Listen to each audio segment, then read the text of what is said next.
Hello, everyone. You listen to another episode of Let's Talk Sports with Tim McCain.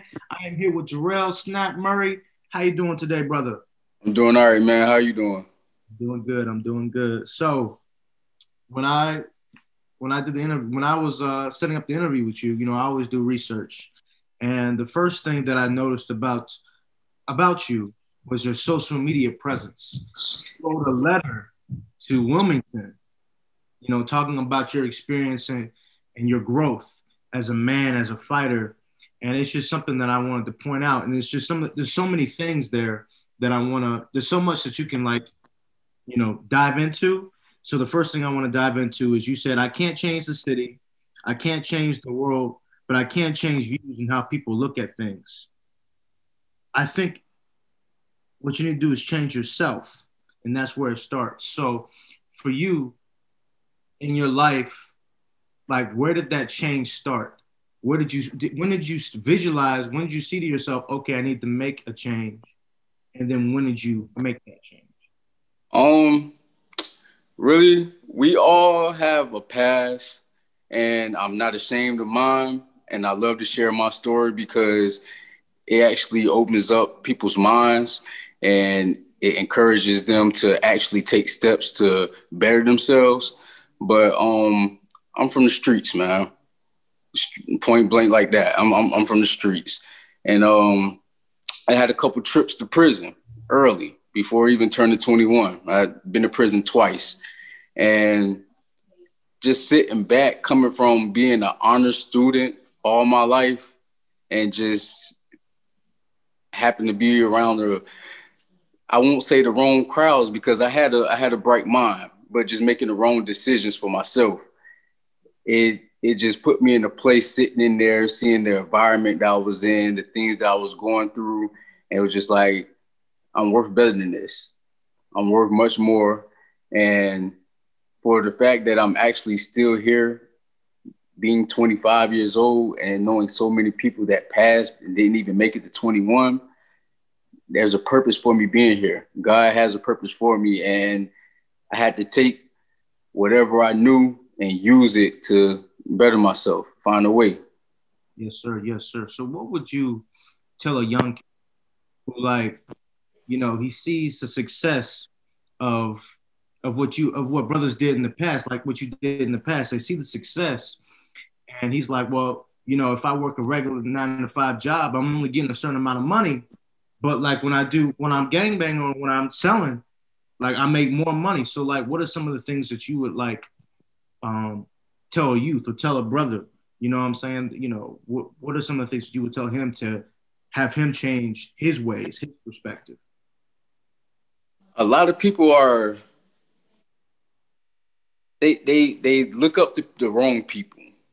They see the flashy things, the watches, the chains, the money, the females, the clout that they can get.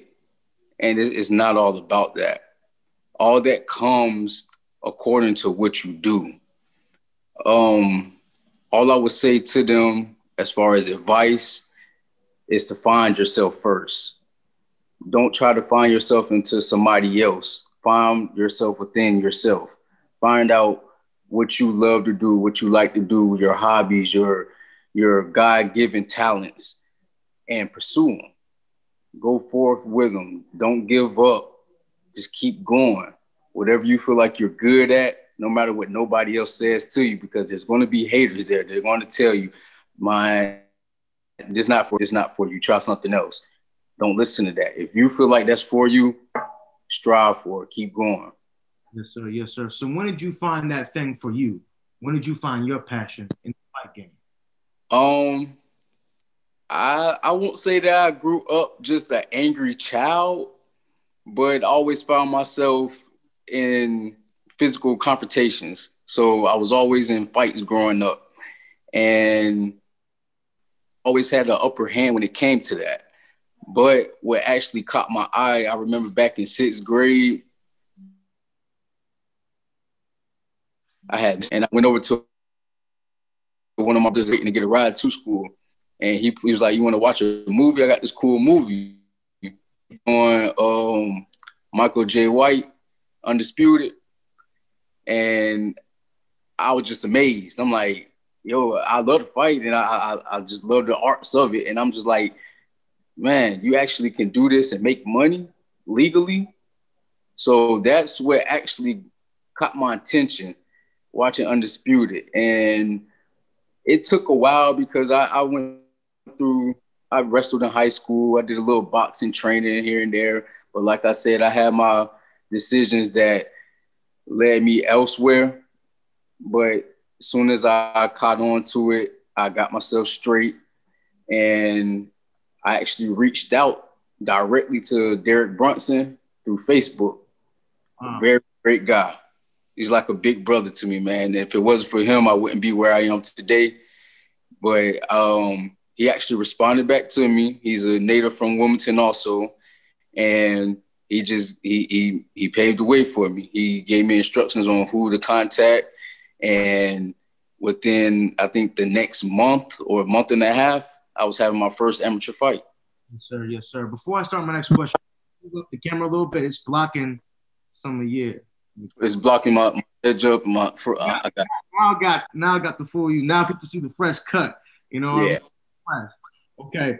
So going into your first amateur fight, okay, knowing where you've been, knowing your story, was there any like pre-jitters to the fight expectations? Like, do you feel like you had to win? You know what I mean? Like this is it. Like, I have to be good at this thing. I don't want to go back to where I was. Like, what was that first feeling like for when you were fighting your first amateur fight? As far as winning, yes, sir. I feel like I had already won because I was fixing myself. Mm-hmm. I was taking a step that a lot of people were actually scared to do. And I felt like I was winning right there just by pursuing that. But as far as going into my first amateur fight, no jitters at all. Wow. No jitters at all. Like I said, growing up, I've been in so many fights, man. It was just another fight for me. Wow. The crowd was there. I wasn't nervous or anything. And that's what one of my coaches, Chris Sutton, he told me after the fight, he was like, man, you looked a little bit too calm for it to be your first fight in front of a big crowd. And I'm like, I mean, it's fighting. This is something I love to do. This is not just a hobby. This is something I love. Like I said, back to 6th grade, this is something I love, man. Like, it's not about the money. It's not about the fame, what comes with it. If I could wake up and just go to the gym and train, I'll be happy, man. Wow. So I didn't go in there telling myself I have to win. I just kept telling myself I have to do it. This is me. This is what I need to go do. Yes, sir. Yes, sir. So the way you're sounding, man, it just looks like you love the fight game. So like, what are some of the best fights that you're in inside the octagon? Like some of the matchups where like, oh man, he's going ham. I'm so glad he's going in on me because I'm about to go in on him. Like, what are some of those matchups? What are some of your favorite matchups so far? I would have to say my second amateur fight.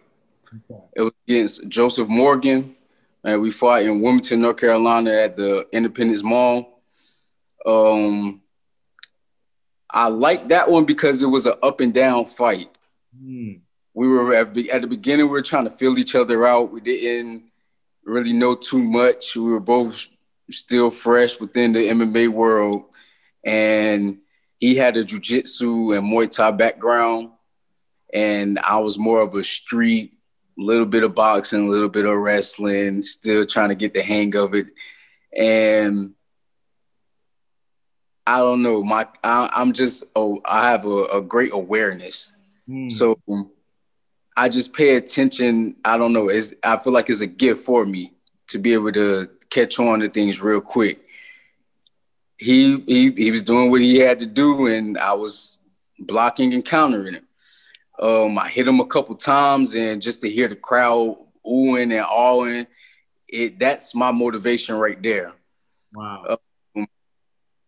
I actually, at the beginning of the second round, I knocked him down with within maybe 5 seconds. He gave me a kick to the knee, and I felt it. Never been kicked there before, and I felt it. So I knew for a fact that is either now or never. So I went in, I threw a 1-1-2 because my coach in my corner just told me to swing 3 instead of 2 because he kept putting his hands down. It connected, he dropped, and I just jumped right onto him. But the thing was, I went into that fight with a little bit of feud and anger, and I just wanted to release it all. But I've learned from that because I know now not to have any emotions going into fights because it actually had a turn of events. Even though I knocked him down, he woke back up and he worked his jiu-jitsu. And he ended up winning with the Von Flue choke, something I didn't know about. So that right there took me, it put me on pause, and I knew that I had to go train some jiu-jitsu. Yes, so I took the last 2 years in training in Brazilian jiu-jitsu. Wow, that's amazing. So my next question to you is actually about wins and losses. So most people, they view wins as like an ego boost. They view losses as a learning lesson. So you lost to Joe Morgan. You spent 2 years in Brazilian jiu-jitsu. Just take us into your mindset of like looking back at that fight, learning from it, and becoming a better fighter. Like, what are some of the things that you took away from that fight, and how you would handle someone else who's a Brazilian jiu-jitsu artist or someone else who's good at something else? How do you handle different situations? As of before I've trained in the jiu-jitsu, I thought I would be okay with going to the ground because of my wrestling and my strength, but it's much more mental than anything. It's more of about the technique. And that right there gave me a pause. And so now the approach towards someone who knows jiu-jitsu, it calms me. It puts me more in a calm state of mind. I have to be able to pay attention so I can be able to know my next move. I can't automatically go in with the strategy thinking I'm going to do this, I'm going to do that. You have to wait for it and go with the flow. And it's just more. I'm not scared. Never been scared to go to the ground at all. I'm actually ready to show my skill on the ground now, but just be more aware, more calm. That's what it woke me up to.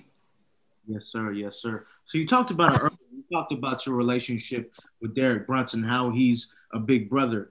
Explain what Derek Brunson has meant to you, and also some of the other relationships that you've created, that you developed throughout your years in mixed martial arts.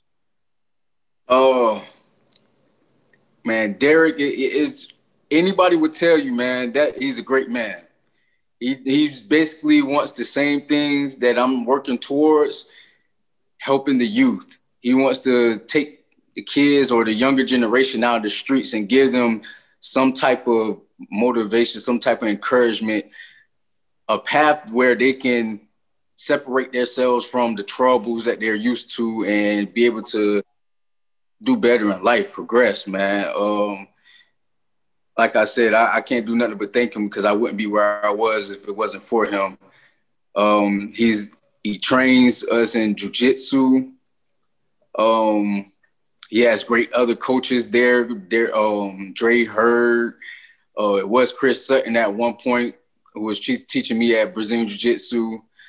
And also the kids there. They're intelligent, man. In the near future, there's going to be a lot of kids that come from this gym that are going to hit the big screen. Okay. And they're young, man. They're like 5, 6 years old. They're going to these jiu-jitsu matches and coming back with a whole bunch of gold medals and stuff like that. So he's building them up right now. And as far as the staff there too, like they make you feel at home. If you don't know something, they don't talk about you. They don't put you down. They pull you to the side and they show you one-on-one. So that's another thing that actually kept me at the gym, kept me wanting to keep going, because there were other things. Like I played all types of sports growing up. I played football, basketball, baseball, ran track, cross country. I did all types of things, but it was never nothing like Derek's gym. There was always people that was doing the same thing as me, trying to put me down. And it was just like, damn, I thought we were a team. Derek and his gym is a true team. And they show you what teammates are for. Yes, sir. That's amazing. So when is your next fight? And what are your personal keys to success? There's no next fight yet. We're working on something between promotions in Tennessee and Kansas right now. Those two are in January of 2021. But my first key, my keys and goals are what's going to come first, because I haven't fought a fight under 155 pounds yet. I'm only 5'4". My first fight was at 170. Second fight was at 155, and I was actually 149 pounds. Wow. And my most recent fight, October 3rd, was at 160 pounds. I'm actually going down to 135 pounds, and that's where the show is going to begin. I say 135 because they want to stop right there just to see how my body handles that and where I'm looking at right there. But with my height, 125 is the actual goal. So fly weights. How you doing? So you think, so what's going to happen then? I mean, you fought the heaviest 170. Just imagine this. So you fought at 170, 160, 155, and you're going to go down to 135 and 125. So that power is going to be there. The back in high school, the smallest I ever was, because I did wrestle. I wrestled at the 138 pound weight class. That was the biggest I ever been mass wise. I was huge, man. So I know that 135 is nothing, and 125 is very doable, and it's pretty much scary for people in that division. Your opponent is gonna get a lot of that that you had at 160, 170 and come down to 125, brother, you're going to be a problem. You're going to be a problem. It's more of something that I rather not, or rather speak less of and actually show. Hey, look, no, show, I'll speak on it. No, that's a problem. That's a problem. So I know we already dig deep into this already from the beginning, but I just want to hammer this home. A kid looks at your life and they see where you're coming from and they want to be like Jarel Murry. They say, okay, how do I get to where I can be like you one day, where I can follow my dreams? What should I do to get where you're at? What do you tell him or her? First things first, stay in school. That's the biggest thing. You can't learn anything if you don't learn the basics in school first. There's a lot of character that comes from it, and it helps you along the way, because there's other things that can happen in life that may hold you back from what you actually want to do. In a split second, I could walk outside and break my ankle and not be able to fight anymore. I have to have something to lean on, a backup plan. So I would say stay in school, so that way you will have a backup plan for anything. Before MMA, I struggled with work and trying to keep a job or find a job. I worked so many jobs, from carpentry to landscaping, factory work, fast food restaurants, all types of things. So I have the skills for a lot of different trades. And I would tell the younger generation to stick with that first. Find you a skill, a trade first that you can actually master, or you go on to trying to be a professional athlete or anything else, because you need a backup plan. The way the world is coming now, especially with this COVID stuff, we've been having a lot of shows canceled, can't train in gyms. And if that was the only thing that I was leaning on or had, I would be messed up. Yes. As of right now, other than MMA, I'm actually a financial credit and debt restoration agent. So I'm helping with their credit and eliminate debt that's on their background. And I mean, that's something that keeps me on track also outside of the gym.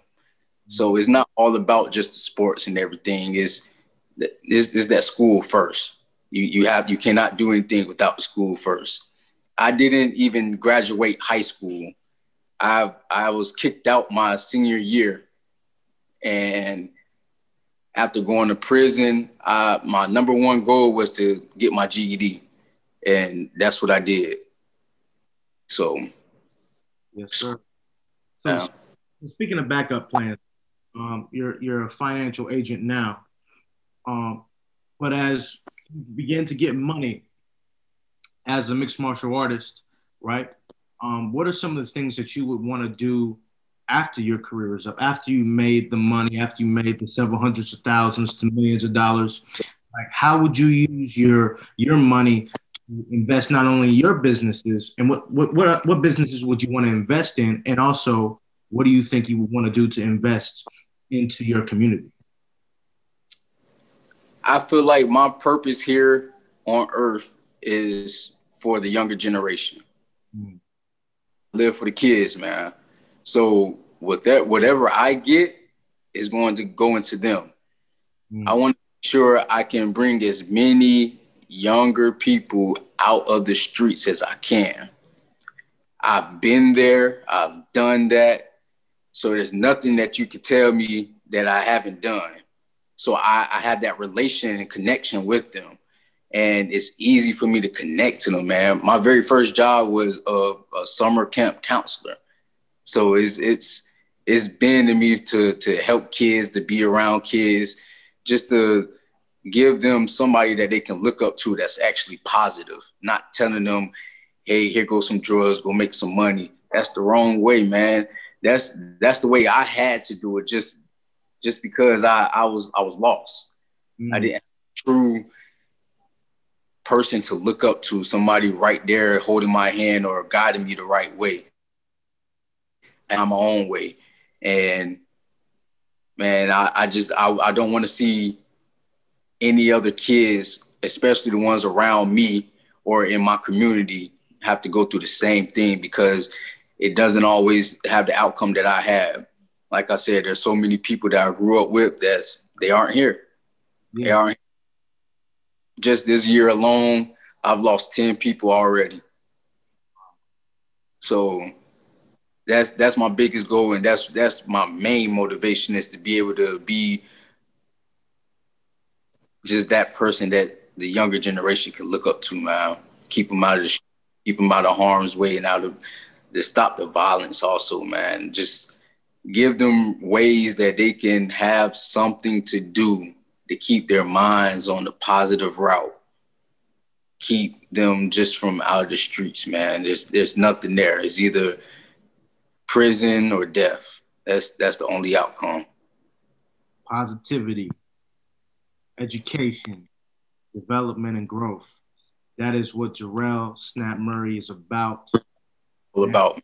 I cannot wait to see what you do inside the ring. Outside the ring, you are a man of character and faith. I can already tell, brother. Man, where can people find you on social media? I'm just blown away, man. You sharp. You got the look, bro. You got the mindset, bro. You gonna change, brother. Yeah, man. You can find me on Facebook, Jarel Murry. You can find me on Instagram, Snap SNAP_DA_MMA fighter 235. As far as that, you can find me anywhere else through those two sites right there. So, yes, sir. And I want to shout out all the older adults. I want to shout them out because it starts with them first. If I can grab their attention and let them know that I'm here for your kids, I'm that role model that you want for your kids. Wow. When it's time to come, I'm a professional now. So it's all about business now. It's going to go in kids, man. And we got to stop, especially in Wilmington, where I'm from. That's where you have to start where you come from.